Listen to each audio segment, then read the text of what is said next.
Welcome to this explainer. Let's jump right into it. Today, we're unpacking the brand new Google Pixel 11 lineup. But right out of the gate, we've got to talk about a truly bizarre paradox at the absolute heart of this launch. Google just dropped the Pixel 11, the 11 Pro, the 11 Pro XL, and the 11 Pro Fold, and immediately there's something very strange going on with their flagship product. Look, we all know consumer electronics prices are just jacking up everywhere, partly due to soaring memory prices worldwide. But we're seeing a flagship launch here with lowered specs and a higher price tag. The base model of the 11 Pro XL, it's bumped up $100 compared to last year. And yet, at the exact same time, the starting RAM has actually dropped from 16 gigabytes down to 12. Sure, you can get those 16 gigs back, but it's tied to a storage upgrade that's going to cost you another $100, which naturally makes us ask a really important question. What exactly are we paying for with this new premium device? Well, it turns out you're paying for truly incredible software. Specifically, this brand new AI-driven camera feature called Magic Capture. This is, without a doubt, the undisputed star of the show. Now, people's initial reaction is often a bit skeptical, right? They think, this is silly. If I want a picture, I take a picture. If I want a video, I take a video. But then you actually see this camera magic in action, and honestly, the genius of it just clicks immediately. So let's break down exactly how this magic works. Step 1, you simply record a normal video file, just like you always would. Nothing new there. But step 2 is where the device really earns its keep. While you're rolling, the onboard AI is intelligently selecting and snapping still images in the background with literally zero extra effort from you.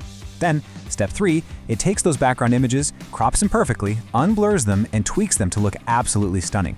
So you end up with your great video plus an entire album of perfect candid stills. And this is why it's a total game changer for how we document our lives. Think about any time you try to take pictures of your kids. You ask them to pose, and you get that goofy, forced smile, right? Or imagine you're with someone you just met. You say, hey, want a picture? And suddenly it's two awkward people standing stiffly next to each other. Magic Capture completely removes all that friction. It lets life just happen. You capture the moment naturally, and the AI extracts these beautiful, authentic memories. It takes an idea that sounds a bit silly on paper and turns it into a feature that you're probably going to genuinely love and use all the time. Okay, let's move into section 1, expanding the AI magic, and look at the software beyond the camera. So Google's on-device AI is handling voice-to-text in a totally new way now. I mean, we've seen software remove ums and ahs before, but this is a massive leap forward. Imagine just rambling in your phone. Remind me to get milk, 2 avocados, actually scratch that, I need 3 avocados and I don't need milk. Oh, and can you add beef, please? The Pixel 11 actually takes that chaotic, natural human speech, does the simple math corrections on the fly, and instantly spits out a perfectly clean, simplified text note. It's the kind of thing that's genuinely useful for everyday life. They've also taken last year's phone call translation feature and massively upgraded it. The new Live Translate now works directly on videos and podcasts. In one demo, a Spanish video was translated into English in literally 2 seconds. But here is the wild part. The English audio actually matched the original host's voice timbre and then synthesized a matching AI-generated Spanish accent to go with it. It is mind-blowing technology, even if it feels a little bit eerie and incredibly futuristic when you first experience it. Now, having said that, not all the new software feels quite so universal. Google also introduced a brand new teleprompter feature right inside the camera app. You load up a script and it automatically adjusts the prompt speed depending on how fast you're speaking. It's an undeniably neat trick for sure. But it does leave us wondering, are there really that many everyday creators out there who use their phones for this?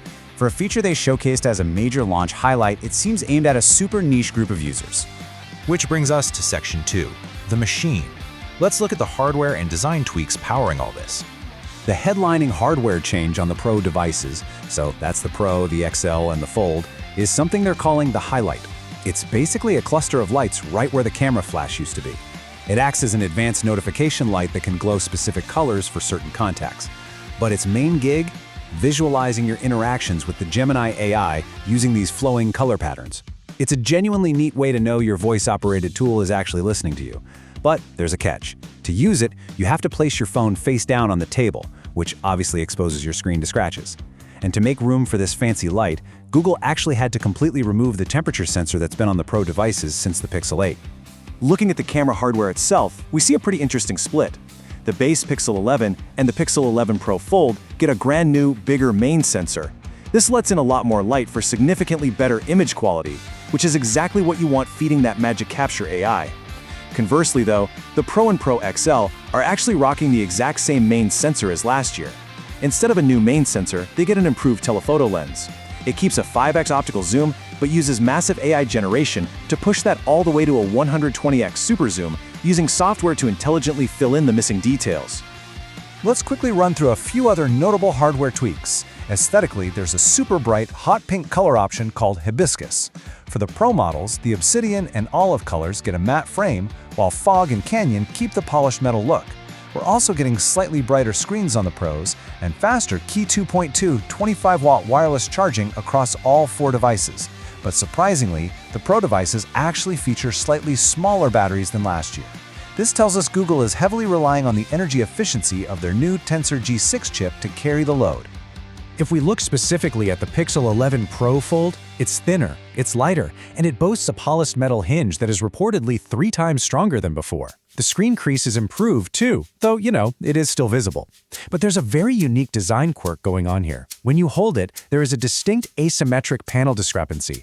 The back panel, the one housing the camera bump, is noticeably thinner than the front panel. It still feels balanced in the hand, but it's definitely a very unusual structural choice for a foldable device. All right, let's get into section 3, the complication. We need to talk about the AI memory bottleneck. So, the legendary, buttery smooth feel of a Google Pixel heavily relies on having extra RAM just sitting there in the background, allowing the software to load quickly without bottlenecking. But on the base 12GB Pro XL, we kind of hit a wall. The current AI model, Gemini Nano version 3, along with how it interacts with your other apps, consumes roughly 6GB of memory just to exist on the device. That leaves only 6GB for your operating system, your standard apps, and that smooth daily performance you absolutely expect when you buy a premium phone. You see, 12 gigabytes isn't just an arbitrary number here. It is the absolute floor. It's the bare minimum requirement from Google to even run the proper Gemini intelligence experience. Anything less, and the phone literally doesn't qualify.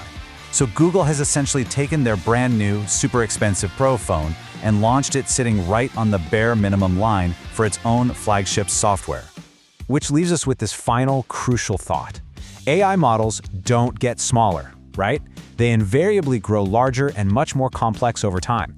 So by dropping the starting RAM to save costs in a tough economy, has Google created a premium machine that will soon be completely incapable of running the very software magic, like Magic Capture and that next-gen translation, that it was explicitly built to showcase?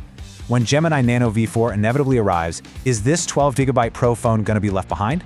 It's a fascinating, honestly bizarre strategy for such a truly magical piece of software. Well, that's something to think about. Thanks so much for joining me for this explainer, and I will see you on the next one.